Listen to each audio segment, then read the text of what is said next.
Bonjour à tous, soyez bien notre paroisse invisible, traçons sur nous le signe de la croix, car c'est Dieu qui nous rassemble, au nom du Père, du Fils et du Saint-Esprit. Amen. Prions pour nos frères et sœurs malades.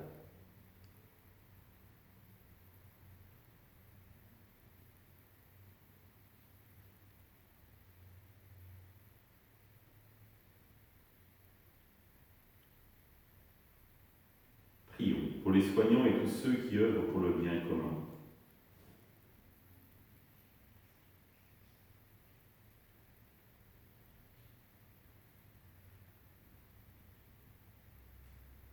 Prions pour ceux qui ont l'angoisse, la solitude, que l'Esprit Saint vienne les visiter.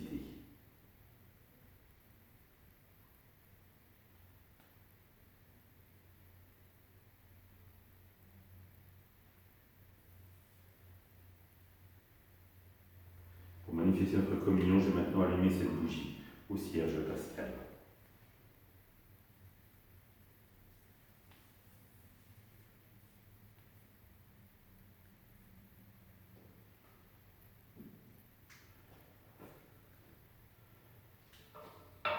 Dans l'évangile de Matthieu, Jésus partit de là et vit, en passant, un homme du nom de Matthieu, assis à son bureau de collecteur d'impôts. Il lui dit « Suis-moi ». L'homme se leva et le suivit. Comme Jésus était à table à la maison, voici que beaucoup de publicains, c'est-à-dire des collecteurs d'impôts, et beaucoup de pécheurs vinrent prendre place avec lui et ses disciples. Voyant cela, les pharisiens disaient à ses disciples « Pourquoi votre maître mange-t-il avec les publicains et les pécheurs ?» Jésus, qui avait entendu, déclara « Ce ne sont pas les gens bien portants qui ont besoin du médecin, mais les malades. Allez apprendre ce que signifie « Je veux la miséricorde, non le sacrifice.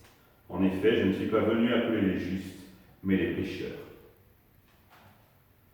Acclamons la parole de Dieu, louange à toi, Seigneur Jésus. Frères et sœurs, je vous souhaite de vous appeler Matthieu.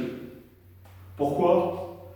Non pas pour être publicain, collecteur d'impôts, c'est pas là tellement l'intérêt, non pas parce que c'est un pécheur, parce que j'espère que ce n'est pas ce à quoi vous aspirez, être pécheur, mais surtout parce que quand il invite Jésus chez lui, il invite ses amis, et il invite les autres collecteurs d'impôts, il invite les autres pécheurs.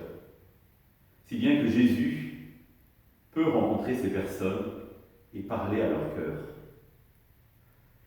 Il profite, je dirais à Matthieu, de son cercle proche pour leur faire découvrir la vie même de Jésus. Qui est Jésus?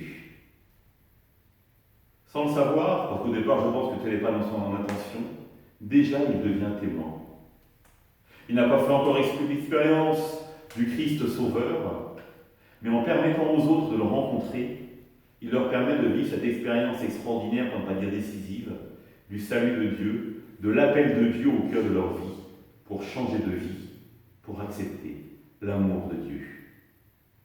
Vous me voyez venir, et donc, ce que vit Matthieu, c'est à nous de le vivre. Est-ce que quand nous invitons des amis ou des membres de notre famille, nous invitons le Christ à venir à la table, pour que les gens puissent être touchés par sa présence? Pas si simple. Et pourtant, nous le savons, c'est un chemin de vie qui nous est alors proposé. Pour nous, parce que nous témoignons de ce qui nous fait vivre, mais surtout pour les autres. Parce que là, ils ont véritablement la chance de rencontrer le Christ. Parce que c'est souvent dans la fraternité, la convivialité, que l'on peut faire l'expérience de la joie de Dieu. Rappelez-vous, c'est au cours d'un repas que Matthieu invite ses amis à rencontrer Jésus. Rappelez-vous les noces de Cana. C'est là, au cours d'un repas, avec le vin comme élément de la fête, et qui dans la Bible symbolise la joie de Dieu, la joie du royaume, que les gens vont faire l'expérience de l'action de Dieu au cœur de leur vie, même si elles n'en ont pas encore conscience. Alors oui, il est bon de se rencontrer, il est bon de festoyer, mais si nous invitons Jésus à la fête avec nous, alors soyons sûrs que notre fête sera complètement transfigurée et qu'avec ceux qui nous sont proches, nous pourrons nous réjouir de cette présence aimante qui vient changer notre vie. Ensemble, Nous prions. Notre Père, qui es aux cieux, que ton nom soit sanctifié, que ton règne vienne, que ta volonté soit faite sur la terre comme au ciel. Donne-nous aujourd'hui notre pain de ce jour. Pardonne-nous nos offenses, comme nous pardonnons aussi à ceux qui nous ont offensés. Et ne nous laisse pas entrer en tentation, mais délivre-nous du mal. Amen. Que le Seigneur nous bénisse, nous accompagne cette journée, nous garde dans la paix. Au nom du Père, du Fils et du Saint-Esprit. Amen. À demain.